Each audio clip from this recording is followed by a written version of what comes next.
How to replace fuel lines on a 455 Rancher. Husqvarna chainsaw. Welcome to Just Answer Small Engines. Let me try to help you.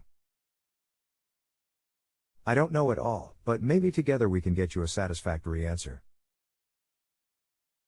https://www.partstree.com/parts/Husqvarna/saws chainsaw/455 Rancher Husqvarna chainsaw 2009-10/fuel system/. You can't get lines out of the tank? You have the strainer off the suction hose. The hoses are just held in the tank by the size of the hose against the tank bushings, nothing else. To install new lines, use a sharp tool to make a long taper on the hose, so you can use it as a needle to get it through the tank wall, then use needle nose or forceps to pull the hose through.